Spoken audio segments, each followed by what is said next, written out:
सभी को सादर अभिवादन। सत्यार्थ प्रकाश एकादश समुल्लास आर्यावर्तीय मत मतांतरों की समीक्षा।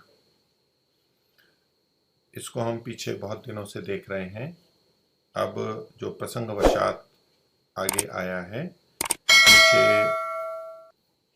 का हमने देख लिया था और आगे प्रश्न उठाया है जहां से हमें प्रारंभ करना है। गोकुलीय गोसाइयों का मत। गोकुल के जो गोसाई हैं उनका मत, यहाँ से आप अपना प्रश्न देख सकते हैं। तो पीछे राम्स ने ही मत का वर्णन किया था, उसके बाद का ये है। मेरी पुस्तक में पृष्ठ संख्या 437।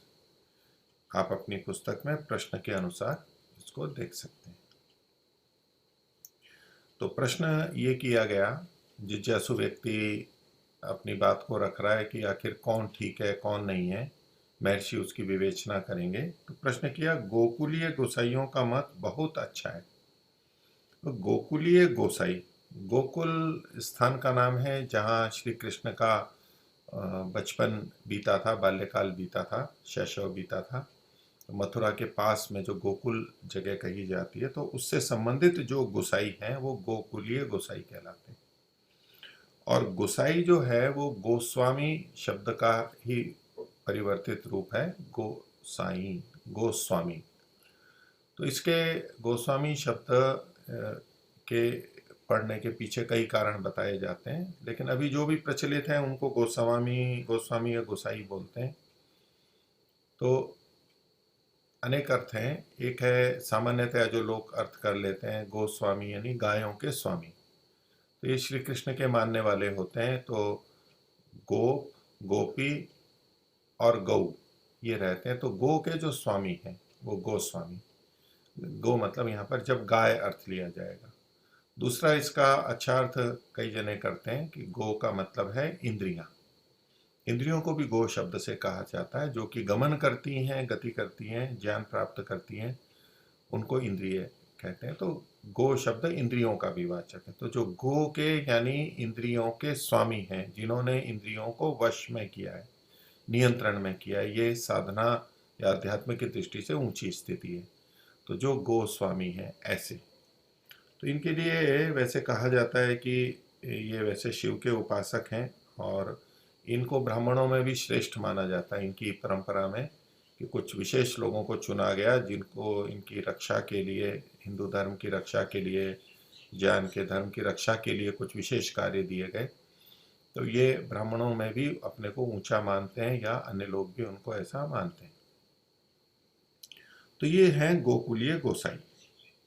तो प्रश्नकर्ता ने कहा कि भाई इनका मत तो बहुत अच्छा है। कैसे अच्छा है वो अपना अभिप्राय बताए। देखो कैसा ऐश्वर्य भोगते हैं, बहुत संपन्नता है, धन है, मंदिर मठ हैं, अन्य भी भोग सामग्रियां हैं, ऐसे ऐश्वर्यों को भोगते हैं। बहुत अधिक संपन्नता और उसका भोग उनको लोग करते हैं, उपयोग करते हैं। तो देखो कैसा ऐश्वर्य भोगते हैं। क्या यह ऐश्वर्य लीला के बिना ऐसा हो सकता है? क्या यह ऐश्वर्य, ये जो दिखाई दे रहा है, संपन्नता, उनकी अत्यधिक संपन्नता है, भक्त बहुत हैं, इत्यादि इत्यादि, तो ये लीला के बिना ऐसा हो सकता है?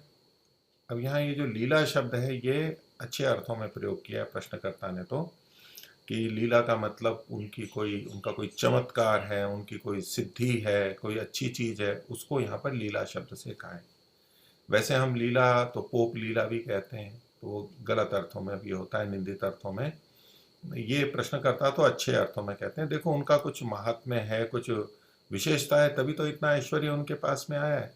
तो दूसरों के पास इतना ऐश्वर्य क्यों नहीं है, अथवा तो बहुतों के पास नहीं है या कम है, तो ये कुछ ना कुछ विशेषता है, तो ये अच्छे होंगे। तो सामान्य व्यक्ति इसी तरह से देखता है। वो साधु संतों को, ब्राह्मणों को, आश्रमों को, मंदिरों को, मत संप्रदायों को भी इस दृष्टि से देखता है और जनता में भी ऐसे ही देखता है। वो धन की दृष्टि से, ऐश्वर्य की दृष्टि से देखता है। जिसके पास अधिक ऐश्वर्य, धन, अधिक भक्त, वो अधिक श्रेष्ठ है, ये उसका आकलन रहता है। क्योंकि वो ये मान के चलता है कि ये सब चीजें तो योग्यता होने पर ही आती हैं। तो जैसे लोक में ये सच नहीं है, कि जिसके पास अधिक योग्यता है, सामर्थ्य है, वो अधिक पैसे वाला हो, ये आवश्यक नहीं होता है। कम योग्यता वाले, दुष्ट स्वभाव वाले गलत तरीके से भी धन ऐश्वर्य को प्राप्त कर लेते हैं। ऐसा ही इनके विषय में भी समझना चाहिए। तो ये कोई नियम नहीं होता है, पर सामान्यतया अधिक मेहनत करने वाला, अधिक सामर्थ्य वाला अधिक धन प्राप्त कर लेता है। ऐसा करके सामान्य जनता सबके लिए ऐसा घटा लेती है और ऐसा प्रस्तुत कर दिया जाता है। इसलिए प्रश्नकर्ता कहता है कि यह ऐश्वर्य लीला के बिना ऐसा हो सकता है। तो इनके पास लीला है इसलिए और ऐश्वर्य है, तो इनका मत बहुत अच्छा है। ये उसका प्रतिपादन है कि ये तो अच्छा है। तो इसका उत्तर महर्षि दयानंद देते हैं कि यह ऐश्वर्य गृहस्थ लोगों का है, गोसाइयों का कुछ नहीं है। गृहस्थ अर्थात जो उनके चेले हैं, जो उनके भक्त हैं, उनको मानने वाले हैं, वो उनको देते हैं। ये उनका अपना गोसाइयों का ऐश्वर्य नहीं है। ये उन्होंने कमाया नहीं है, उनकी सामर्थ्य ऐसी नहीं है। वो तो अन्य जिन उपायों को करते हैं वो आगे बताएंगे, लेकिन उनके गृहस्थों का है। वो धन कमाते हैं और इनको दे देते हैं, तो यहाँ ऐश्वर्य दिखाई देता है। प्रश्न किया जा रहा है कि वाह वाह गुसाइयों के प्रताप से है। ये भक्त लोग भी दे रहे हैं तो ऐसे ही तो नहीं दे रहे हैं। उन गुसाइयों का प्रताप है, उनका महत्व है, उनका तेज है, उनका प्रभाव है, तो विशेष योग्यता है, इसके कारण से लोग बाग देते हैं। हर किसी को तो नहीं दे देते। इस रूप में प्रश्न है कि वाह वाह गुसाइयों के प्रताप से है ये, क्योंकि ऐसा ऐश्वर्य दूसरों को क्यों नहीं मिलता। तो सामान्य व्यक्ति तो ऐसे ही आंकड़ा देखेगा ना, तब तुलना यही करेगा कि जिसके पास ऐश्वर्य अधिक है मतलब वो अधिक योग्य है। तो इसी दृष्टि से इसने कहा कि अगर प्रताप नहीं होता तो ऐसा ऐश्वर्य क्यों कैसे आ जाता और दूसरों को क्यों नहीं मिलता। यही बात भक्तों और शिष्यों को लेकर के होती है कि बड़े बड़े लोग उनके पास जाते हैं। ऐसा ही मंदिरों में होता है। बड़े बड़े नेता, राजनेता, अभिनेता, अभिनेत्रियां ये सब जाती हैं तो लगता है कि यहाँ का प्रताप है, यहाँ विशेष महत्व है, यहाँ का चमत्कार है, सिद्धि है, इसलिए ये बड़े लोग आते हैं। तो ऐसा ही प्रश्नकर्ता ने कहा। तो इसके उत्तर में महर्षि दयानंद कहते हैं कि दूसरे भी इसी प्रकार का छल प्रपंच रचें। छल प्रपंच ये धोखाधड़ी हो गया। छल प्रपंच रचें तो ऐश्वर्य मिलने में क्या संदेह है। तो छल कपट करके जो धन लिया जाता है, तो दूसरे भी अगर ऐसा करने लगें तो वो भी प्राप्त कर सकते हैं। तो इसका ये भी अर्थ नहीं है, या महर्षि का तात्पर्य इस रूप में है कि इनका ये छल कपट या भ्रांति में डाल के लोगों को ये धन इकट्ठा किया गया है। इसमें इनका जो मेहनत वाला धार्मिक प्रताप होता है वो नहीं है, ये गलत रीति से है। अब यूं तो कहने वाले कह देते हैं भाई जो चोरी डाकी डकैती है या छल कपट है वो भी हर व्यक्ति नहीं कर सकता, पकड़ा जाएगा। अगले के पास बुद्धि है तो वो कर लेता है, उसके पास चतुराई है, शिक्षा है और वो कर लेता है। तो ऐसा करके कई बार उसी को श्रेय दे देते हैं कि उसकी भी योग्यता है, लेकिन वो योग्यता का दुरुपयोग कर रहा है।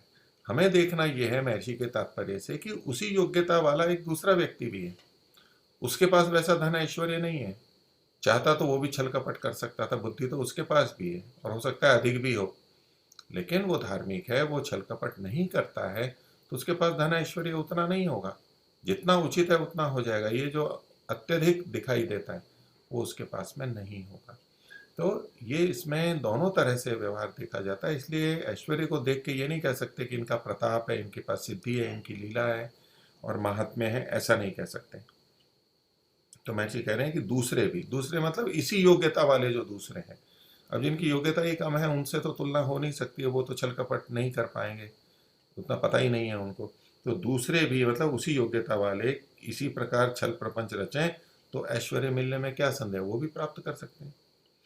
और जो इनसे अधिक धूर्तता करें, ये जो छल प्रपंच है इसको धूर्तता ही कह रहे हैं महर्षि, ये धूर्तता है, ये बहुत निकृष्ट कार्य है। तो जो इनसे अधिक धूर्तता करे तो अधिक ऐश्वर्य भी हो सकता है। ये जितनी करते हैं उतना आ गया, इनके इससे अधिक कोई धूर्तता करने वाला होगा तो वो इतना और अधिक प्राप्त कर लेगा। आज भी हम देख सकते हैं इसी तरह के बहुत सारे लोग, मंदिरों वाले, आश्रम वाले, बहुत सारे तथाकथित साधु संत, उनके पास बहुत तरह का ऐश्वर्य दिखाई देता है, बहुत अधिक चीज़ें दिखाई देती हैं।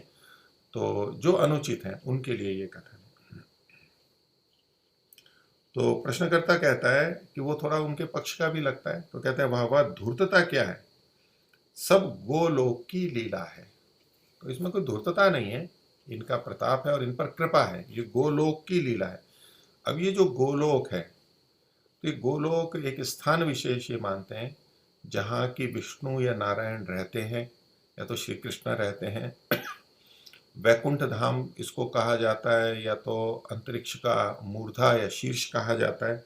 ऐसी चीज़ों को ये लोग ऐसी स्थिति को ये गोलोक कहते हैं। गोलोक एक स्थान विशेष मानते हैं, और एक तरह से कहिए कि स्वर्ग है वो। तो जो पुण्य आत्माएं होती हैं, पुण्य करने वाले होते हैं, वो गोलोक में चले जाते हैं। उनका गोलोक का स्वरूप भी अलग है, जो आगे महर्षि बताएंगे। तो एक कृष्ण होते हैं पुरुष, और बाकी सब गोपियां होती हैं।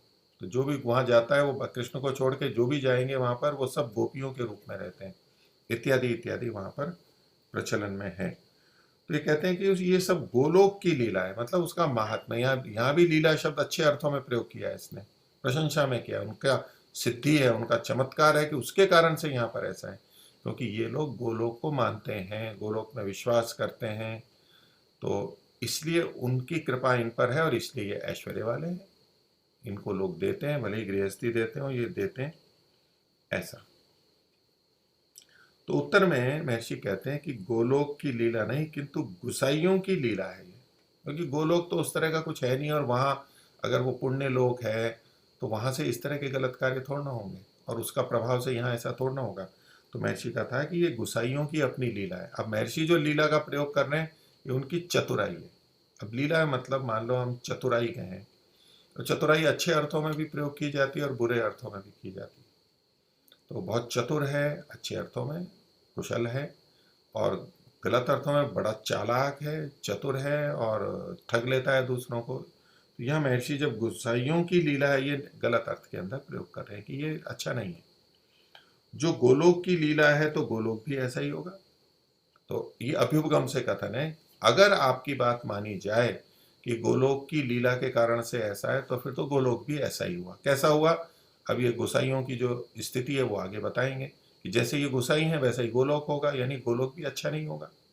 ये महर्षि का तात्पर्य है, उसके उनके बारे में आगे बताएंगे।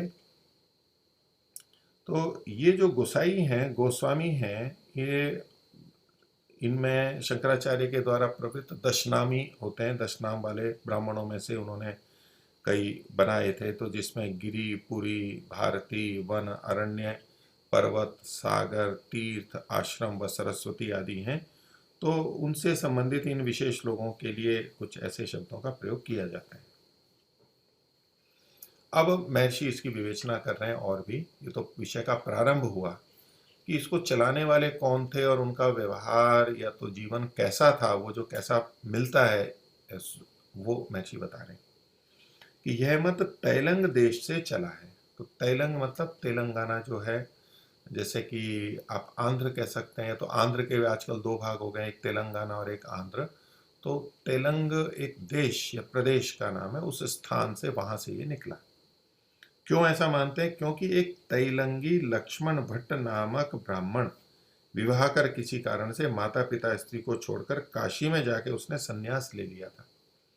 तो लक्ष्मण भट्ट उनका नाम था, और ये ब्राह्मण थे। विवाह तो किया था इन्होंने, लेकिन जो भी कारण हो, किसी कारण से घर छोड़ करके काशी में चले गए और वहां पर संन्यास ले लिया उन्होंने, और झूठ बोला था कि मेरा विवाह नहीं हुआ है। क्योंकि जो ब्रह्मचारी होते हैं, वो उनका जिनका विवाह नहीं हुआ होता है, उनको संन्यास दे दिया जाता है, सीधे दे देते हैं। लेकिन गृहस्थी होते हैं तो फिर पहले वानप्रस्थ दीक्षा लेनी होती है, उसके बाद में संन्यास में वो भी जा सकते हैं, लेकिन सीधे गृहस्थ से संन्यास में जाने का नहीं होता है। और वहाँ जो ये संन्यास दिलाने वाले होंगे, वो ऐसों को ही दिलाते होंगे जो कि ब्रह्मचारी हैं, यानी विवाहित नहीं है। और विवाह है तो विधिवत उसका पूर्ण होने के बाद में जो होता है, तो ये तो युवा होंगे। तो ये इन्होंने वहाँ पर झूठ बोला, नहीं तो वो विवाह का कहते तो उनको संन्यास नहीं दिया जाता, तो उन्होंने वहाँ संन्यास ले लिया। तो झूठ बोला था कि मेरा विवाह नहीं हुआ।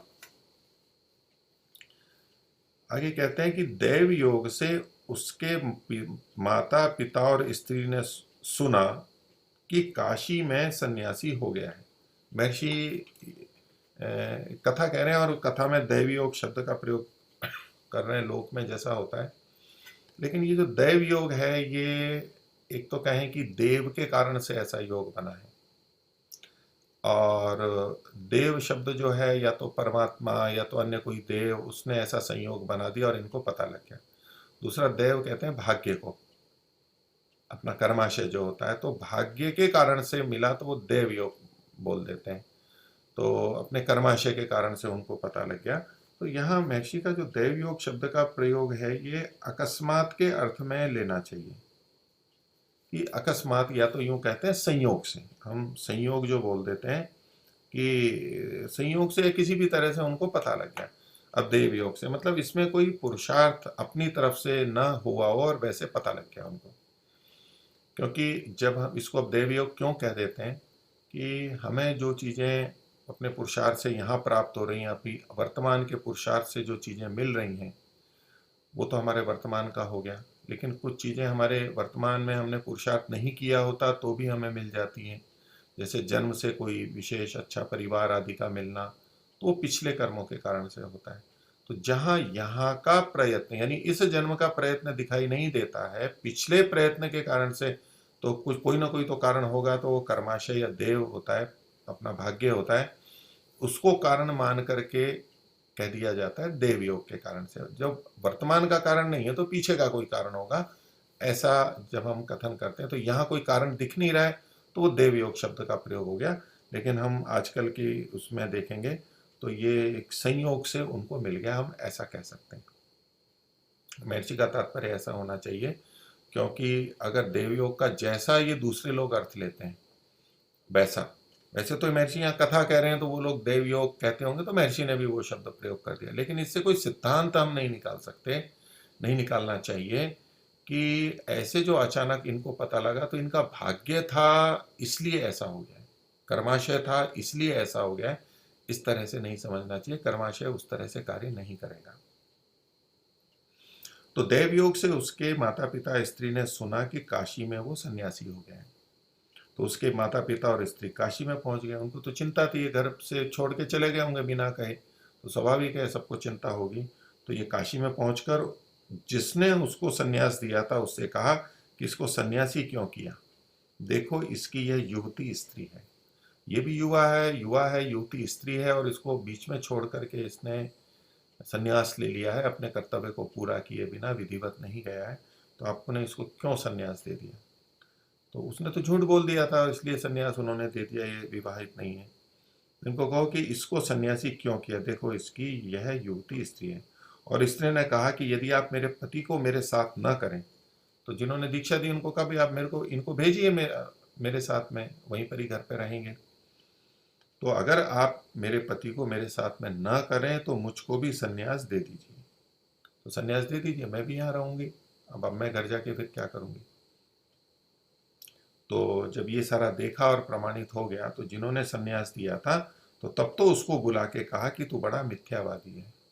उन्होंने झूठ बोला। मिथ्यावादी मतलब मिथ्या को कहने वाला, मिथ्या का कथन करने वाला, झूठ को कहने वाला, यानी असत्यवादी। तू बड़ा मिथ्यावादी है, सन्यास छोड़ गृहाश्रम कर। अब तूने जो गलत सन्यास ले लिया, तो वास्तविक सन्यासी तो है नहीं, उसको छोड़ के तो गृहस्थ में जा और अपने उन कर्तव्यों को पूरा कर। क्योंकि तूने झूठ बोलकर सन्यास लिया है। तो उसने वैसा ही किया, सन्यास छोड़कर उसके साथ हो लिया, यानी वापस अपने घर चला गया, पत्नी के साथ चला गया। उसको भी समझ में आ गया कि ये मैंने गलत किया है ऐसा। तो वैसे सामान्य नियम ये है कि सन्यास से फिर निचले आश्रमों में नहीं आते हैं, गृहस्थ में नहीं जाते हैं। उसको बहुत बड़ा दोष माना जाता है। या तो सन्यास में जाए नहीं, और सन्यास में जाते हैं तो फिर लौट के गृहस्थ में नहीं आते हैं। पर कभी कभी ऐसे उदाहरण भी हमारे को मिल जाते हैं कि सन्यासी भी गृहस्थ में आते हैं। तो वेदांत में भी इसकी चर्चा है कि इसका कोई प्रायश्चित होता है या नहीं होता है, अगर कोई ऐसा करे तो। एक मत तो है कि इसका तो प्रायश्चित भी नहीं होता है, इसको इतना बड़ा या बड़ा दोष माना है।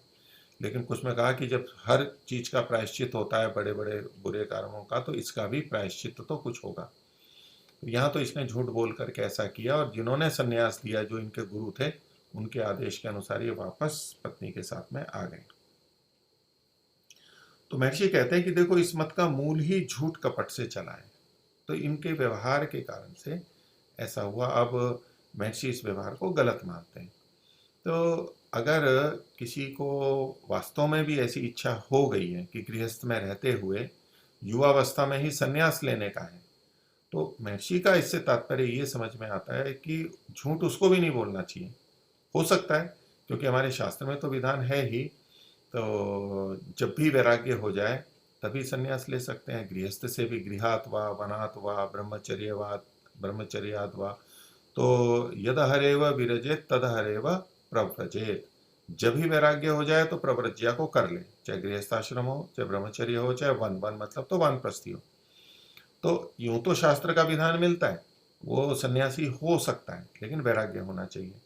पर झूठ बोल करके वो फिर भी नहीं करना चाहिए। हो सकता है उसके मन में कुछ सही बात हो। अगर ये उदाहरण तो खैर अलग है, लेकिन यदि कभी ऐसा हो भी कि सच्चा वैराग्य है और अब उसको संन्यास लेना है, और उसको पता है कि अगर मैंने सामने वाले को ये बता दिया, यानी गुरु को, दीक्षा देने वाले को, कि मेरा तो विवाह हुआ हुआ है, तो ये संन्यास कभी नहीं देगा, तो संन्यास लेने के लालच में, भले ही उसकी ठीक स्थिति है, योग्यता भी रखता हो, लेकिन संन्यास लेने के लालच में वो फिर झूठ बोलेगा। तो महर्षि का तात्पर्य है कि उस तरह भी झूठ नहीं बोलना चाहिए। ठीक है, अगर संन्यास का भाव है हमारे में और किसी ने संन्यास नहीं दिया, चूंकि मैं गृहस्थ से आया हूं, तो कोई दूसरा दे देगा, दूसरा भी नहीं है तो नहीं भी देगा तो क्या फर्क पड़ता है।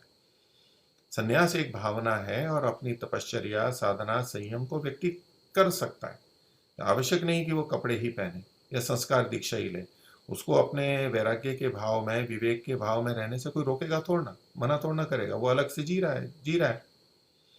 तो और वैसे भी कपड़े पहन लेते हैं बिना दीक्षा के भी लोग बाग, ऐसे ही कपड़े पहन लिए, किसको पता है कि दीक्षा हुई या नहीं हुई है। नई जगह पे जाएगा तो सब यही समझेंगे। तो ये कोई आवश्यक नहीं कि हम उस तरह से झूठ बोल करके ही ये लें, रहने भी दे सकते हैं। तो महर्षि इसलिए कह रहे हैं कि इन मत का मूल ही झूठ कपट से चला है, ये उसका दोष है। संन्यास लेना अपने आप में दोषप्रद नहीं है, लेकिन जिस रीति से लिया गया वो दोष है। तो कहा कि इनका मूल ही झूठ कपट से चला है। आगे की कथा कह रहे हैं कि जब तैलंग देश में गए, अर्थात जब संन्यास छुड़वा के फिर पत्नी के साथ, परिवार के साथ भेज दिया, माता पिता के साथ, तो वापस अपने देश में आ गए, तो तैलंग देश में आ गए। तो उसको जाति में किसी ने न लिया। ये ब्राह्मण वर्ग के थे और वो भी इसको दोष मानते थे कि इस तरह से घर छोड़ के चले गए, वहां झूठ बोल के संन्यास लिया और वापस इधर आ गए, तो इसको गलत मानते हैं। तो उसको जाति में किसी ने न लिया। तो जाति मतलब वहां जो वो ब्राह्मण जाति होगी या जो वर्ग विशेष होगा जहाँ, या कुल कह लें उसको, तो यहाँ जो महर्षि ने जाति शब्द का प्रयोग किया वो लोक प्रचलित अर्थ को ही यहाँ पर जाति शब्द से लिखा है। सामान्यतः हम यही बोलते हैं कि समान प्रसवात्मिका जाति, समान प्रसव उत्पत्ति होती है, तो मनुष्य जाति बस मनुष्य जाति एक है, उसमें कोई और जाति नहीं है। जैसे कि ब्राह्मण जाति, क्षत्रिय जाति, ब्राह्मणों में भी भेद है, वैश्यों में, शूद्रों में, ये सब जो भेद माने जाते हैं आज भी उसको जाति बोलते हैं। तो हम सामान्यतः तो इसका निषेध ही करते हैं, लेकिन महर्षि के ऐसे प्रयोग भी मिलते हैं, पीछे भी ये बात आई थी। तो ये जो जाति शब्द का प्रयोग किया, ये लोक प्रचलित जो अर्थ है उसी को जू का तू महर्षि ने यहाँ पर लिया है। तो उसके हम दूसरे ढंग से कहना चाहें तो जो उसका कुल है या वर्ग है, समूह है, उनका समाज है, उसने उनको अपने में नहीं लिया, बहिष्कृत कर दिया, उसको दोष माना उसके कार्य को। जब ऐसा हुआ तो वहां से निकलकर घूमने लग गए। तो दिक्कत तो तब आती है ना, जब हम जिस समाज में रह रहे हैं वहीं हमें रहना और उन्होंने बहिष्कृत कर दिया, तो अब आना जाना, रोटी बेटी के संबंध नहीं होंगे, बहिष्कृत हो गया तो करे क्या व्यक्ति। लेकिन अगर यूं ही घूमते घूमते निकल गए, कहीं भी चले गए जहाँ किसी को उनका इतिवृत्त पता नहीं है और उनके समाज या जाति वाले लोग नहीं हैं, तो सामान्य रूप से तो रहता ही है व्यक्ति, तो वहां से छोड़ के चले जाते हैं, अन्यत्र रहते हैं। तो वहां से निकल कर ये घूमने लग गए। और चरनारगढ़ जो काशी के पास है, तो वापस काशी आ गए। काशी के पास की एक जगह है चरनारगढ़, तो उसके पास चंपारण्य जंगल में चले जाते थे, घूम रहे थे, पति पत्नी दोनों थे, साथ में थे और घूम रहे थे। तो अब करें क्या, कोई काम धंधा भी नहीं मिला होगा वहां पर पीछे, जहाँ उनको जाति से बहिष्कृत कर दिया, जो कार्य वो करते थे, तो ऐसे दूसरी जगह गए और कुछ कुछ करने के लिए आजीविका करते होंगे, तो घूम रहे थे। तो वहां कोई एक लड़के को जंगल में छोड़ चारों ओर दूर दूर आगी जलाकर चला गया था। लड़का का मतलब है यहाँ पर छोटे बच्चे को, यानी अपनी संतान को कोई वहाँ छोड़ करके चला गया था। पीछे भी आया था जो अ, अपने कबीर के लिए कहा था कि फूल से उत्पत्ति हुई है, तो कोई फूलों के टोकरे में छोड़ करके चले गए थे ऐसे। तो ये उनको जंगल में छोड़ करके चले गए और आग लगा दी, क्योंकि ये था कि क्योंकि छोड़ने वाले ने यह समझा था कि आग ही ना जलाऊंगा तो कभी कोई जानवर मार डालेगा, तो थोड़ी देर तो रक्षा हो और बाकी जैसा होगा। तो चारों तरफ घेरा लगा दिया आग का इस दृष्टि से, और तब तक कोई आएगा ले जाएगा तो संभाल लेगा, इसको छोड़ के गया। तो लक्ष्मण भट्ट और उसकी स्त्री ने लड़के को लेकर अपना पुत्र बना लिया। इनके संतान नहीं होगी, देखा और ले लिया उसको। मन में दया का भाव होगा और अपने को संतान चाहिए तो ले लिया। फिर काशी में जा करके जा रहे। जब वह लड़का बड़ा हुआ तब उसके माँ बाप का शरीर छूट गया। तो ये जो पीछे पति पत्नी थे लक्ष्मण भट्ट और ये, तो इनका तो बाद में देहांत हो गया, अभी लड़का बड़ा हो गया इनका। तो तो इसने क्या किया कि काशी में बाल्यावस्था से युवावस्था तक कुछ पढ़ता भी रहा था, उसको अवसर मिल गया वहाँ पढ़ने का, वहाँ बहिष्कृत नहीं हुआ। और जैसे कबीर को मना कर दिया था पढ़ने के लिए पंडितों ने काशी, तो ऐसे इनको नहीं हुआ, इनको पढ़ा दिया गया। और ये ब्राह्मण बोलते होंगे अपने को, तो इनको पढ़ा दिया, पढ़ते रहे। फिर एक विष्णु स्वामी के मंदिर में चेला हो गया। विष्णु स्वामी ये व्यक्ति का नाम है, तो उनका जो भी मंदिर या आश्रम होगा वहाँ ये चले गए, उनके शिष्य बन गए। और वहां भी कभी कुछ खटपट होने से काशी को चला और संन्यास ले लिया। तो ये तो काशी के पास में था ये जगह, तो बाद में तो वहां से भी चला है। और हो जाता है, ये कहीं भी रहते हैं, घर में खटपट हो जाती है, ऐसे मंदिरों में भी हो जाती है, आश्रमों में भी हो जाती है, अनुकूलता नहीं होती। कोई कोई व्यक्ति ऐसा होता है जो विरुद्ध हो जाता है। तो वहां भी खटपट होने से काशी आ गया और उसने भी संन्यास ले लिया। आगे कहते हैं, फिर कोई वैसा ही जाति बहिष्कृत ब्राह्मण काशी में रहता था। तो ऐसा हो जाता है बहुत जगह, प्राचीन काल में कुछ समय पहले तक ऐसा किया जाता था, जाति से बहिष्कृत कर देते थे। और मनुस्मृति में भी इस तरह के विधान है, जो उस कुल की परंपरा को नहीं रखता है उसको उससे हटा दिया जाता है, क्योंकि उसको एक दंड के रूप में होता है, प्रायश्चित के रूप में होता है, और बाकी औरों में ये दोष न फैले इसलिए वो हटा दिया जाता है। तो इस तरह से और भी कोई जाति बहिष्कृत ब्राह्मण काशी में रहता था। फिर आगे चल के क्या होता है, ये जो बहिष्कृत हो जाते हैं उनके भी अपने वर्ग हो जाते हैं, वो भी ज़्यादा होते हैं, तो और क्या करें, तो उन्हीं में ही आपस में विवाह आदि संबंध आदि हो जाते हैं, तो वो एक अलग जाति हो जाती है, वो एक उससे निचली हो जाती है। दस्सा बीसा वगैरह भी समाज के अंदर ऐसा प्रचलित होता है। तो आजकल तो वो कम हो गया है और आपस में संबंध भी बना लेते हैं, लेकिन फिर भी पहले ये इस तरह की बातें अधिक हुआ करती थी। तो वो जो जाति बहिष्कृत ब्राह्मण था दूसरा, उसकी लड़की युवती थी, उसने इससे कहा कि तू सन्यास छोड़ मेरी लड़की से विवाह कर ले। तो वैसा ही हुआ, उसने विवाह कर लिया। क्योंकि पिता को भी बड़ी चिंता होती है अपनी बेटी की विवाह की, तो उसने देखा कि लड़का अच्छा है तो उसने कह दिया और विवाह हो गया। तो अब महर्षि लिखते हैं कि जिसके बाप ने जैसी लीला की थी वैसी पुत्र क्यों ना करे।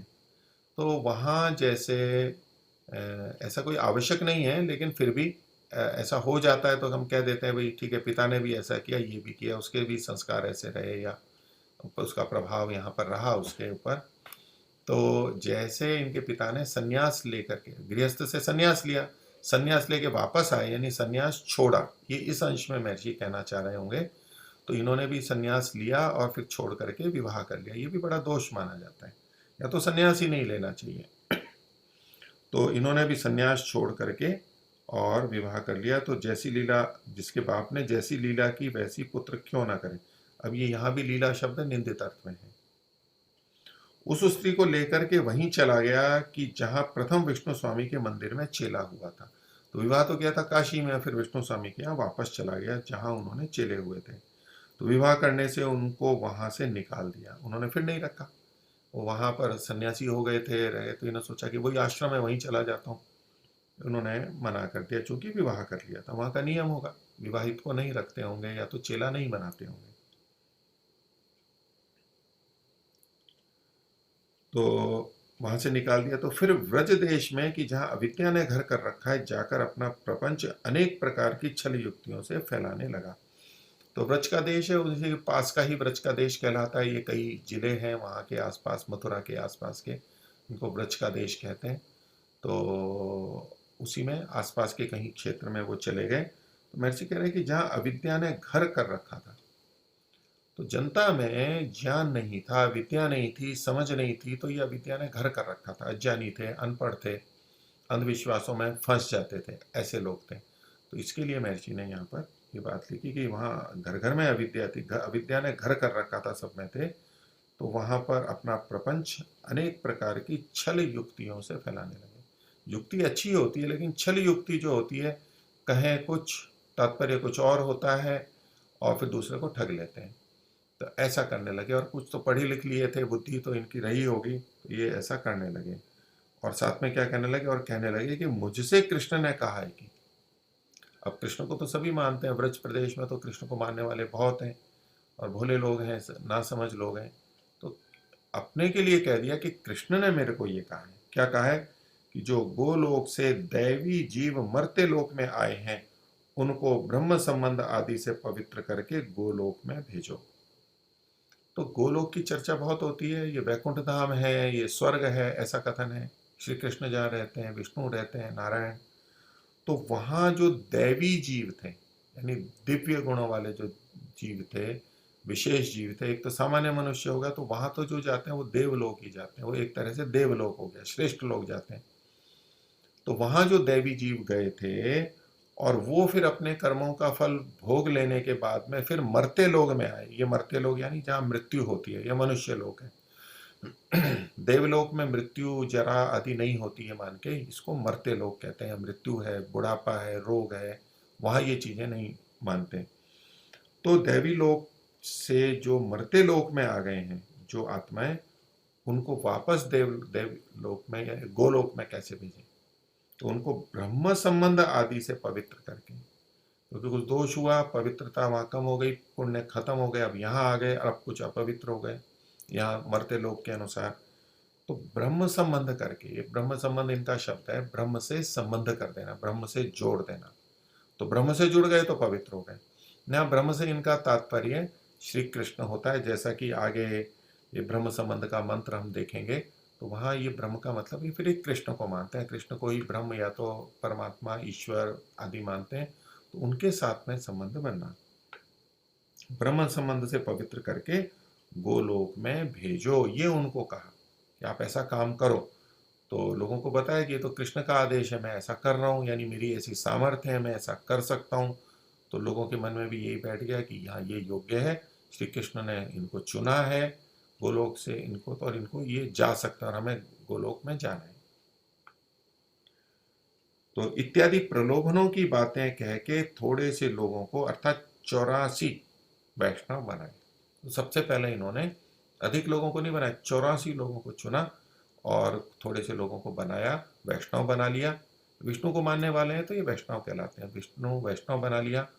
और ये कहा कि आपको, अभिप्राय यही था कि आपको गोलोक में पहुंचा देंगे, मैं आपको ब्रह्म संबंध दे रहा हूँ। तो जो इन्होंने 84 वैष्णव बनाए और उनको ब्रह्म संबंध किया, ब्रह्म से संबंध बनाने का जो मंत्र है वो आगे बताएंगे।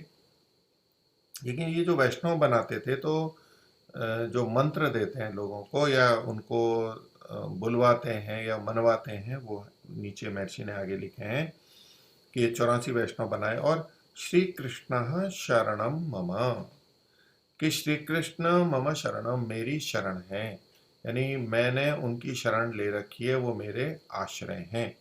ऐसा श्री कृष्ण शरणम मम, ये शब्द वो बुलवाते हैं। एक तो ये बुलवाते हैं। दूसरा, क्लीं कृष्णाय गोपी जन वल्लभाय स्वाहा, ये एक और पंक्ति बुलवाते हैं। ये वचन गोपाल सहस्र नाम तथा पद्म पुराण और इन सब से मैं इस तरह के हैं कि ये दोनों साधारण मंत्र हैं, यानी सामान्य लोगों को ये बताते हैं। ब्रह्म संबंध के लिए तो आगे बताएंगे। तो ये जो क्लीम है, महर्षि ने आगे भी इस बात को लिखा है, तो ये तो तंत्र ग्रंथ का ह्रीम क्लीम आदि जो बोलते हैं, तो ये क्लीम वो बोल दिया। तो कृष्ण के लिए, कृष्ण कैसा है, गोपी जन वल्लभाय, गोपी लोगों का जो प्रिय है, गोपी जन, जन मतलब व्यक्ति, जो महिलाएं हैं गोपियां, उनके जो प्रिय हैं ऐसे गोपी जन वल्लभ उस उनको कहते हैं। तो उनके लिए मैं स्वाहा आहुति देते होंगे, स्वाहा करके बोलते होंगे। तो उनकी शरण और उनका नाम लेकर के स्वाहा। तो महर्षि कहते हैं ये दोनों साधारण मंत्र हैं, सामान्य लोगों के लिए कहे जाते हैं, परंतु यह निम्नोक्त ब्रह्म संबंध और समर्पण का मंत्र कहता है। ब्रह्म संबंध बनाना और समर्पण, कृष्ण के समर्पित होना पूरी तरह से, ये ब्रह्म संबंध के रूप में जो अगला उदाहरण दिया है महर्षि ने वचन संस्कृत का, इसको वो बोलते हैं। उसको देखते हैं, ये क्या है, श्री कृष्ण शरणम मम। ये वो का वही है जो ऊपर पहला साधारण कहा था, वो छोटा भाग है, अब इसका विस्तार है, इसलिए ये विशेष हो गया। सहस्र परिवत्सर मित काल जात कृष्ण वियोग जनित ताप क्लेशानंतर ताप क्लेश अनंत तिरो भावो अहम भगवते कृष्णाय। आगे का वचन भी देखते हैं। तो क्या श्री कृष्ण को तो शरण माना ही है, और क्या कह रहे हैं कि सहस्र परिवत्सर मित, 1000 परिवत्सर जितना काल जाता हो गया है, किसमें, कृष्ण वियोग जनित, और मतलब कृष्ण के जाने में और उसके न रहने के कारण से जो मेरे को ताप और क्लेश से मैं युक्त हूँ, और अनंत समय तक वो उसका तिरोभाव हुआ, वो नहीं रहे, और उससे रहित मैं हुआ हूँ, ताप और क्लेशों से युक्त रहा हूँ। तो मैं ऐसे उस भगवते कृष्णाय, भगवान कृष्ण के लिए आगे का समर्पण का भाव कहेंगे। तो मतलब बहुत लंबा समय हो गया, बहुत उनसे वियुक्त तो हो गए हैं, और उसके कारण मेरे को ताप और क्लेश है। अब ईश्वर के संबंध में तो ऐसा कहा जा सकता है कि हम जब ईश्वर से वियुक्त हो जाते हैं तो ताप और क्लेशों से युक्त हो जाते हैं। ये कृष्ण के संदर्भ में इस प्रकार की बात कह रहे हैं। तो भगवते कृष्णाय, उनको क्या कह रहे हैं, देहेंद्रिय प्राण अंतःकरण तद्धर्मांश्च। तो अपने शरीर को, देह को, इंद्रियों को, प्राणों को और अंतःकरण को, और इनके धर्मों को भी, इनके जो गुण धर्म है वो सब भी, और दार आगार पुत्र आप्तवित्त इह प्राणी आत्मना सह समर्पयामि दासहम कृष्णो तव अस्मि। तो दार अपनी पत्नी हो गई, आगार अपना घर हो गया, पुत्र हो गया, आप्तवित्त मतलब प्राप्त जो धन है वो हो गया, और अन्य भी जो पाप और पुण्य हैं वे सारे के सारे, और आत्मना सह अपनी आत्मा के साथ में। तो समर्पण अच्छे स्तर का जो वास्तविक होता है उसमें भी सब कुछ चीज़ें परमात्मा को अर्पित की जाती हैं, और आत्मा के साथ, वो तो एक सही अर्थ में है, यहाँ पर भिन्न अर्थ में है। तो ये सारी चीज़ें समर्पण करता हूँ। देहो हम कृष्ण तवास्मि, हे कृष्ण मैं तेरा दास हूँ, दासो हम, मैं तुम्हारा दास हूँ, सेवक हूँ, और ये सारी चीज़ें मैं तुम्हारे को अर्पित करता हूँ। तो ये उनसे कहलवाते हैं। तो ये कृष्ण यानी ब्रह्म से संबंध हुआ, और समर्पण हुआ कि सारी चीज़ें मैं समर्पण करता हूँ, समर्पित करता हूँ। और वास्तव में श्री कृष्ण तो यहाँ पर है नहीं। अगर श्री कृष्ण महापुरुष को भी माने, वो तो यहाँ है नहीं। ये समर्पण कहाँ होता है, इनके मानने वाले जो गोसाई हैं उनको होता है। उसकी चर्चा महर्षि आगे करते हैं। तो इस मंत्र का उपदेश करके शिष्यों को समर्पण कराते हैं, अपने समर्पित कर देते हैं कि श्री कृष्ण शरणम मम है, और फिर वचन ले लिया। और अगर वो फिर मानते नहीं है तो उनको कहते हैं देखो ये गलत हो जाएगा, आपने वचन लिया है और आपको ये करना चाहिए। क्लीम कृष्णाय इति, ये जो दूसरा वचन था साधारण वचन, उसमें क्लीम क्लीम जो था, तो महर्षि कह रहे हैं यह क्लीम तंत्र ग्रंथों का है। तंत्र ग्रंथों में ऐसी चीजें की जाती हैं, पहले चर्चा हुई है, ये वाम मार्गियों और उससे जुड़े हुए हैं। तंत्र ग्रंथ है, इससे विदित होता है कि यह वल्लभ मत भी वाम मार्गियों का भेद है। तो वाम मार्गी जो थे उनसे जुड़े हुए ये तंत्र ग्रंथ थे।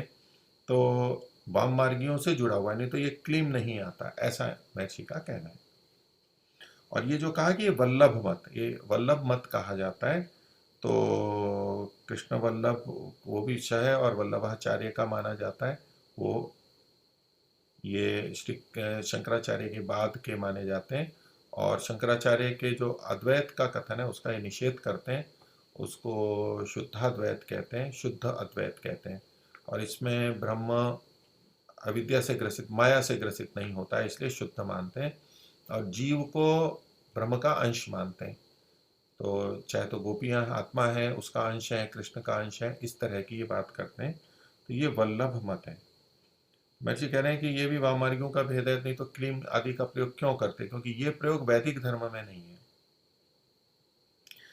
आगे कहते हैं इसी से स्त्री संग गुसाई लोग बहुत करते हैं, क्योंकि वाममार्गियों के पीछे भी हमने देखा था, महर्षि ने प्रारंभ में 11वें समोल्लास के प्रारंभ में ही ये बातें उनकी लिखी थी कि किस किस तरह से उनकी क्रियाएं होती हैं। तो वो स्त्री संग बहुत करते हैं और नियमों का पालन नहीं करते। तो कहते हैं कि इसी कारण से, यानी वाममार्गियों का भेद होने से या वाममार्गियों का प्रभाव आने से ये स्त्रियों का संग गुसाई लोग बहुत करते हैं, अधिक करते हैं। गोपी वल्लभेति, ये जो शब्द है वहां पर गोपी वल्लभाय, तो गोपी वल्लभ इति, ये शब्द को कहना चाहते हैं क्या कृष्ण गोपियों ही को प्रिय थे? तो गोपियों का जो वल्लभ है, प्रिय है। तो महर्षि ये कह रहे हैं कि अगर श्री कृष्ण के बारे में ये कहा जा रहा है तो श्री कृष्ण क्या केवल गोपियों को ही प्रिय थे, औरों को प्रिय नहीं थे? तो महर्षि ने तो श्री कृष्ण के बारे में बहुत अच्छी बातें लिखी हैं। तो वो तो सभी के प्रिय थे, वो गोपी के ही क्यों, सबके प्रिय थे, अच्छे लोगों के सबके प्रिय थे। तो गोपी के ही क्यों, ये महर्षि कह रहे हैं, क्योंकि क्या कृष्ण गोपियों ही को प्रिय थे, अन्य को नहीं थे?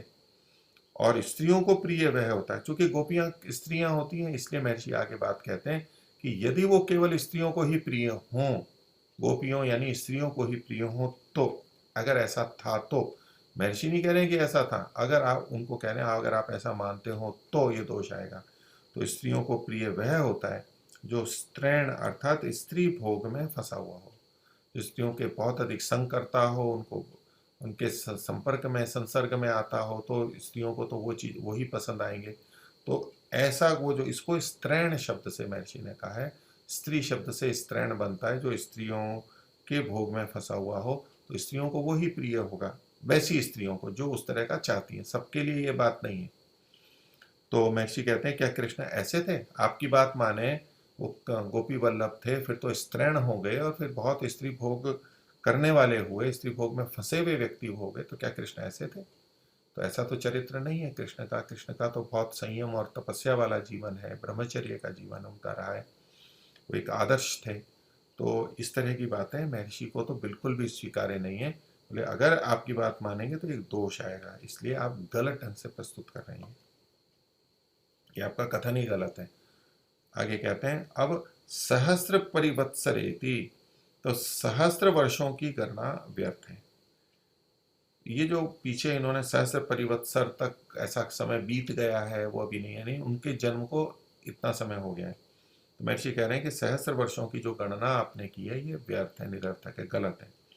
क्योंकि वल्लभ और उसके शिष्य सर्वज्ञ नहीं है, उनको ये नहीं पता है कि 1 साल 1000 साल बीत गए हैं, सर्वज्ञ तो है नहीं। तो ये उनका कथन गलत है। कृष्ण का वियोग सहस्त्रों वर्षों से हुआ है। जो श्री कृष्ण महाभारत वाले थे उसके लिए महर्षि कह रहे हैं, जिनको कि ये भी वो उन्हीं को मानते हैं, कि उनको तो सहस्त्रों वर्ष हो गए, लगभग 5 सहस्त्र वर्ष, या उससे थोड़ा कम कहें, उसके आसपास। तो इतने समय हो गए, और आज लो मतलब आज तक, अर्थात जब लो यानी जब तक वल्लभ का मत न था, न वल्लभ जन्मा था, उसके पूर्व अपने दैवी जीवों के उद्धार करने को क्यों न आया। तो ये वल्लभ हैं, अपने को उनका अवतार भी मान लेते हैं, उनके प्रतिनिधि मान लेते हैं। तो ये कह रहे हैं कि वो तो सहस्त्रों वर्ष हो गए, और अगर उनको इन दैवी जीवों की चिंता थी, दैवी जीव कौन, जो गोलोक से मर्त्य लोक में आए, पीछे जो कहा है इन्होंने कहा ना कि मेरा ऐसा, कृष्ण ने कहा है कि गोलोक से जो जीव दैवी जीव मर्त्य लोक में आए उनको ब्रह्म संबंध करके पवित्र करके वापस गोलोक भेजो। तो महर्षि ये कह रहे हैं कि उनको गए तो सहस्त्रों वर्ष हो गए, और जब तक ये वल्लभ नहीं हुए थे उससे पहले बीच के समय में इतने हजारों साल तक, तब तक उन जो दैवी जीव आए थे उनका उद्धार करने वाला कोई नहीं था, या कोई किसी ने अवतार नहीं लिया। अभी चिंता आई है इतने इतने हजारों वर्षों के बाद में। तो जब लो वल्लभ मत न था और न वल्लभ जन्मा था, तो वो उन दैवी जीवों का क्या होता होगा जो मर्त्य लोक में आए हैं, तो उसके पूर्व अपने दैवी जीवों का उद्धार करने क्यों नहीं आया? वो तो इनको मतलब गोपी वल्लभ थे, गोपियों को प्रिय थे, और वो ही गोपियां जो कि देवलोक में थी, श्री कृष्ण की पत्नियां सब स्त्रियां थी ऐसा जो मानते हैं, वो जब यहाँ मरते लोक में आई है तो उन्होंने इनकी चिंता क्यों नहीं की, इनको वापस क्यों नहीं बुला लिया या अवतार क्यों नहीं लिया, उनको ब्रह्म संबंध करके ये जो शुद्ध करने की प्रक्रिया ये उस समय इतने समय तक क्यों नहीं की, अभी कैसे हुई है। ये प्रश्न महर्षि ने किया। उनके जो प्रस्तुति थी उसमें अयुक्तिता जो है, अनौचित्य है, उसको महर्षि ने यहाँ दिखाया है, संकेतित किया है। इससे भी वो गलत सिद्ध होता है, उनका कथन, कहानी जो है वो गलत सिद्ध होती है। आगे कहते हैं ताप और क्लेश पर्यायवाची हैं। तो पीछे इन्होंने कहा था कि मैंने उनके कृष्ण के वियोग से जनित जो ताप और क्लेश है, तो जो दुख होता है उसको ताप कहते हैं, क्लेश कहते हैं। यहाँ पर ताप और क्लेश पर्यायवाची हैं ये लिखा है, तो इनमें से एक का ग्रहण करना उचित था, दो का नहीं। ये भाषा शास्त्र की दृष्टि से है या वाक्य की दृष्टि से कि ताप और क्लेश तो एक ही बात है। तो एक अर्थ में एक क्लेश है, जैसे कि योग दर्शन में 5 क्लेश माने गए, अविद्या, अस्मिता, राग, द्वेष और अभिनिवेश। चूंकि ये दुख देते हैं इसलिए इनको क्लेश कहा गया, इनसे हमें कष्ट होता है, दुख होता है, इसलिए इनको क्लेश कहा गया है। तो यहाँ जो जिस तरह का, जिस अर्थ में क्लेश शब्द का प्रयोग किया, तो ताप भी दुख के ही अर्थ में आता है, तो यहाँ दो शब्दों को प्रयोग करने की आवश्यकता नहीं थी, ये महर्षि ने कहा। और इसके बाद में अनंत शब्द आया, अनंत तिरोभावो हम, अनंत तिरोभाव, तो बोले अनंत शब्द का पाठ करना व्यर्थ है। तो ये अनंत शब्द तक ये भी श्री कृष्ण के लिए था कि उनका तिरोभाव हो गया, वो आए नहीं। तो महर्षि कहते हैं कि क्योंकि जो अनंत शब्द है तो सहस्त्र का पाठ न करना चाहिए। पहले कहा था सहस्त्र परिवत्सर मित काल जात, इतना 1000 वर्ष जितना समय हो गया है, और यहाँ पर अनंत कह रहे हैं, तो अनंत का है तो सहस्त्र नहीं कहना चाहिए था।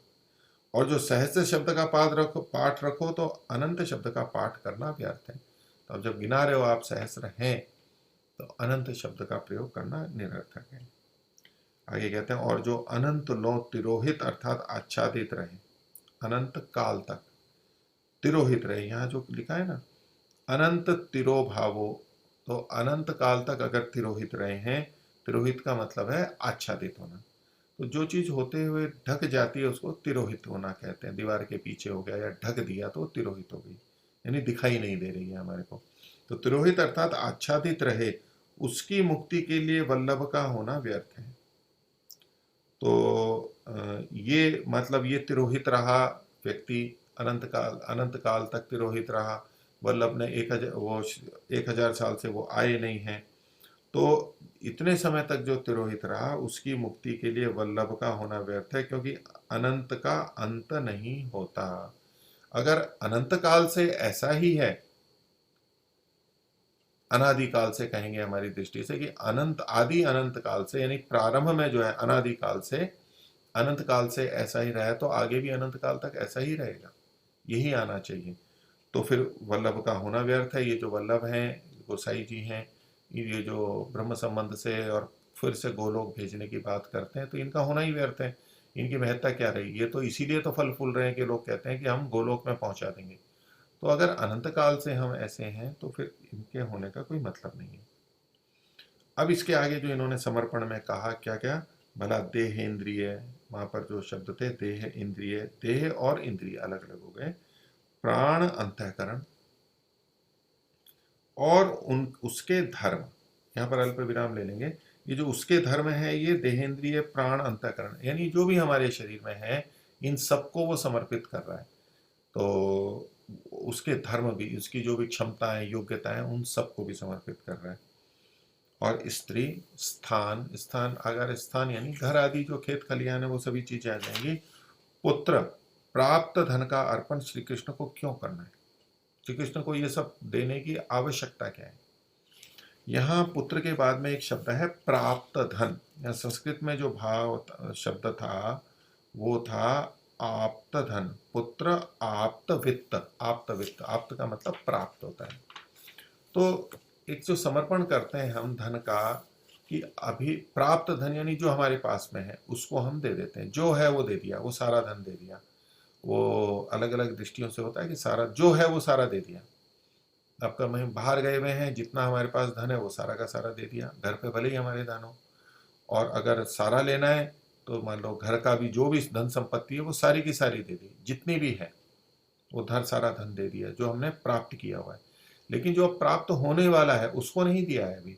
जो प्राप्त होने वाला है उससे फिर हम आगे अपना जीवन चलाएंगे।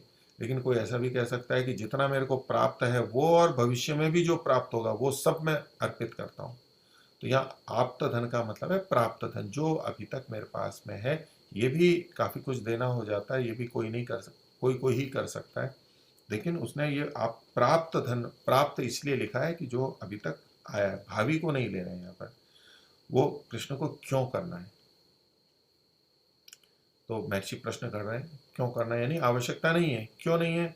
क्योंकि कृष्ण पूर्ण काम होने से किसी के देहादि की इच्छा नहीं कर सकते। हेतु दिया है, ये आप कृष्ण को अर्पित कर रहे हो। अब ये कृष्ण, अगर आप ब्रह्म संबंध शब्द प्रयोग कर रहे हो और आप कृष्ण का मतलब ब्रह्म ले रहे हो, परमात्मा ले रहे हो, तो भी वो तो पूर्ण काम है। कोई कामना ही नहीं है उसकी अपने लिए, उसकी जो कामना है वो सब पूर्ण है, यानी कोई कामना ही नहीं है उसकी, वो तो परिपूर्ण है। तो ऐसे को समर्पित करने की कोई आवश्यकता नहीं है। और यदि आप कृष्ण दूसरा वाला जो कि हमारे महापुरुष हुए हैं उनको लेकर के भी ये कथन करते हैं, क्योंकि ये उसी को ही मानते हैं, उन्हीं को मानते हैं वो। तो अगर ऐसा मानते हैं तो वो भी बहुत उच्च व्यक्ति थे और वो तो पूर्ण काम हो गए, उनको कोई कामना ही नहीं है, इन सब चीज़ों की कामना ही नहीं है, तो आप उनको ये अर्पित क्यों कर रहे हो? हम किसी को कोई चीज़ देते हैं तो जो उनको चाहिए, अगर उनको आवश्यकता है तो जो उनकी इच्छा अनुसार है वही तो देंगे, जो उनके उपयोग के लिए होगी। क्योंकि हम देते हैं उनके सुख के लिए, तो उनको सुख तो मिलना चाहिए, उनका हित तो होना चाहिए, तभी तो वो उपयोगी है। नहीं तो जबरदस्ती हम कोई चीज़ दे दें, उनको उपयोग में नहीं हो, वो उनको उससे और कष्ट होगा, उसको संभालना पड़ेगा, वो रखी रहेगी, किसी और को देंगे, क्या करेंगे? तो वो तो वैसे भी पूर्ण काम थे। तो कृष्ण के लिए ये एक शब्द लिया, क्योंकि कृष्ण पूर्ण काम होने से किसी के देह आदि की इच्छा नहीं कर सकते, तो उनको आप समर्पित कैसे करवा रहे हो? और अगर आप समर्पित करा रहे हो, उनको इच्छा नहीं है, तो फिर ये तो उनका विधान नहीं हुआ, श्री कृष्ण का विधान नहीं हुआ, तो उससे कृष्ण प्रसन्न कैसे होंगे और फिर कैसे गोलोक की प्राप्ति होगी? तो वो तो कर ही नहीं सकते, इच्छा नहीं कर सकते। एक ये दोष बताया, यानी ये संभव ही नहीं है, आप जो बात कह रहे हो वो तो गलत है। आगे अगर आप देते भी हो तो कहते हैं और देहादि का अर्पण करना भी नहीं हो सकता, शरीर का अर्पण नहीं हो सकता। क्यों नहीं हो सकता? वैसे तो हम देह के साथ ही रहेंगे, आत्मा हमारे साथ में, हम अपना जीवन चलाते रहेंगे, देह को अर्पित कैसे करेंगे? उसी को लगा देंगे, उसके लिए कार्य करेंगे इत्यादि, देह तो हमारे पास ही रहेगा। एक तो ये बात है, देह आदि का समर्पण नहीं हो सकता। और क्यों नहीं हो सकता? क्योंकि देह के अर्पण से नख शिखाग्र पर्यंत देह कहाता है। शरीर किसे कहते हैं?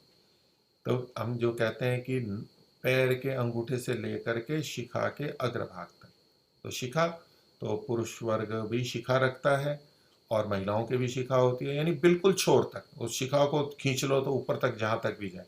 इसका तात्पर्य है कि पूर्ण पूर्ण शरीर।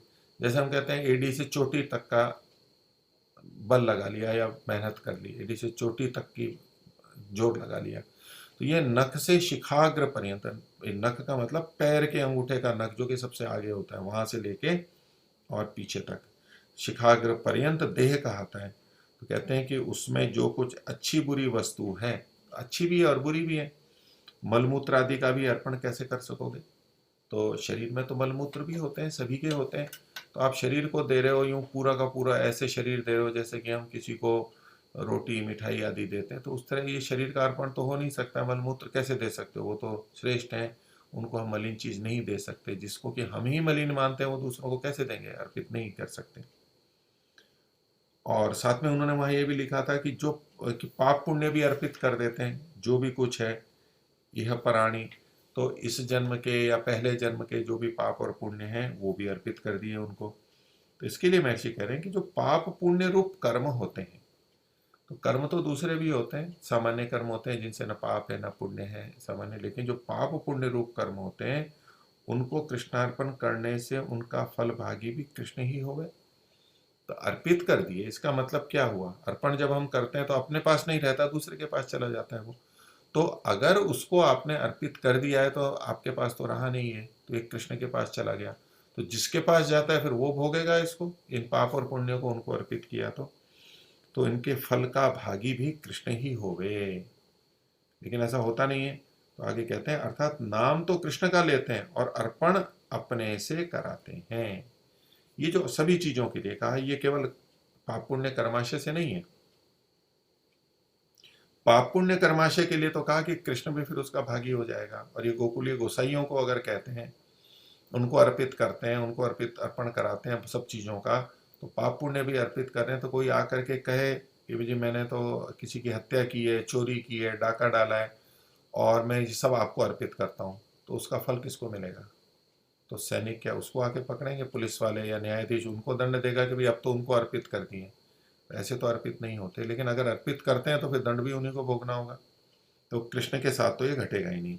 आगे कहते हैं कि ये जो सारी चीजें दिलवाते, जिसमें समस्त धन हो गया और पुत्र हो गए, पत्नी हो गई, घर हो गया, और जो भी सारी चीजें पीछे गिनाई हैं सभी चीजें आ गई उसमें, कि ये नाम तो कृष्ण का लेते हैं कि आप कृष्ण को अर्पित कर रहे हो आप, क्योंकि वो ब्रह्म समर्पण का सारा कृष्ण को संबोधित करके है।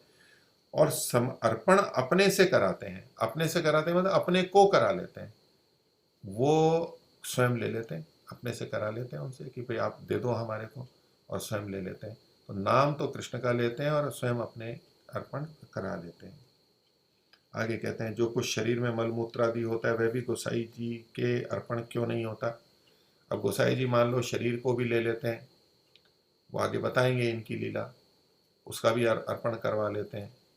तो फिर जो शरीर के साथ मलमूत्र होता है उसको तो नहीं लेते गोसाई जी। जो जो उनको उपयोग करना होता है वो शरीर से कर लेते हैं और छोड़ देते हैं। तो मलमूत्र को तो नहीं लेते, तो वह भी गोसाई जी के अर्पण क्यों नहीं करते अगर आप पूरे शरीर को अर्पित करा रहे हो तो क्या मीठा मीठा गप और कड़वा कड़वा थू ऐसा करेंगे कि जो जो मीठा मीठा मतलब जो अच्छा लगता है, कड़वा मतलब जो बुरा लगता है उसको थूक दिया? तो ऐसे नहीं, वो तो आपको पूरा शरीर ले रहे हो तो आपको पूरा शरीर फिर आपके पास आएगा। तो मतलब जो स्वार्थी लोग होते हैं वो अच्छा अच्छा ले लेते हैं, बाकी सारा छोड़ देते हैं। तो जो चीज़ें होती हैं वो सभी अगर कभी लेते हैं तो वो दूसरी चीज़ें साथ में आनी है, वो भी आती हैं, आनी चाहिए। आगे कहते हैं और यह भी लिखा है कि गोसाइयों के अर्पण करना अन्य मत वालों के नहीं। ये जो समर्पण की बात है उसके भी कहते हैं गोसाइयों को ही करना है, औरों को नहीं, क्योंकि कृष्ण का नाम लेने वाले तो और भी हैं, उनको नहीं करना है। क्यों? इनको अपने लिए चाहिए था, उनको देंगे तो इनके पास तो नहीं आएगा। वो भी ऐसी लीला करते हैं, कृष्ण के नाम से स्वयं ले लेते हैं। तो ये क्या है, हमारे को ही देना, नहीं तो कह देते चलो वहां नहीं तो यहाँ कर लेना। जैसे हमें कहीं चिट्ठी भेजनी है तो चिट्ठी हम इस डाकघर में दें उस डाकघर में दें, चिट्ठी तो पहुंच जाएगी वहां पर। इस डब्बे में डालें, डाक के इस डब्बे में डालें, वहां पहुंच ही जाएगी, उससे कोई अंतर थोड़ा आता है। तो ये कहते हैं नहीं हमारे पास ही भेजना, तो पहुंचाना तो है नहीं, अपने को उपयोग करना, इसलिए ये लीला करते हैं, ये नियम बना देते हैं। तो अन्य मत वालों से अर्पण नहीं करना, अन्य मत वालों के अर्पण नहीं। यह सब स्वार्थ सिंधुपन और पराय धनादि पदार्थ हरने, वेदोक्त धर्मनाश करने की लीला है। ये क्यों करते हैं, ये इनकी क्या लीला है? ये लीला फिर निंदित अर्थ में है। ये जो चतुराई दिखा रहे हैं, कुटिलता दिखा रहे हैं, ये सब क्यों है? स्वार्थ सिंधुपन है, स्वार्थ का सिंधुपन है। सिंधु कहते हैं समुद्र को, सागर को। तो ये तो स्वार्थ का सागर है, इस कारण से ये ऐसा करते हैं। उनका भरता ही नहीं है, जैसे समुद्र नहीं भरता है, कितना भी लेते जाओ, इतना बड़ा इनका स्वार्थ है, ये सब कुछ लेते रहते हैं। तो स्वार्थ सिंधुपन है और पराय धनादि पदार्थ हरने के कारण, दूसरे के पदार्थ हैं, दूसरों ने मेहनत से कमाए, हम यदि कोई पुरुषार्थ करते हैं, साधु संत कोई करता है तो उसको उतना मिल जाए बस, बाकी सब जो हरण करके लेते हैं अपने भोगों के लिए वो गलत है। तो कहा कि पराय धनादि पदार्थ हरने के लिए और वेदोक्त धर्म नाश करने की लीला है, क्योंकि वेदोक्त धर्म तो इन सब बातों को स्वीकार नहीं करता है। जो ये लीलाएं करते हैं, ये आगे महर्षि बताएंगे, तो ये वेदोक्त धर्म को नष्ट करने के लिए है। तो बात वेद की करेंगे, दूसरे भी सोचेंगे ये वेद के हैं, लेकिन ये वेदोक्त धर्म को यानी वेद की बातों को उसके विरुद्ध करके उसको नष्ट करने के लिए है। तो ये इनके प्रयोजन गलत हैं और इनके बारे में महर्षि आगे बताएंगे, तो फिर आगे देखेंगे। आज का विषय इतना ही रखते हैं। सभी को सादर नमस्ते। ओम शांति।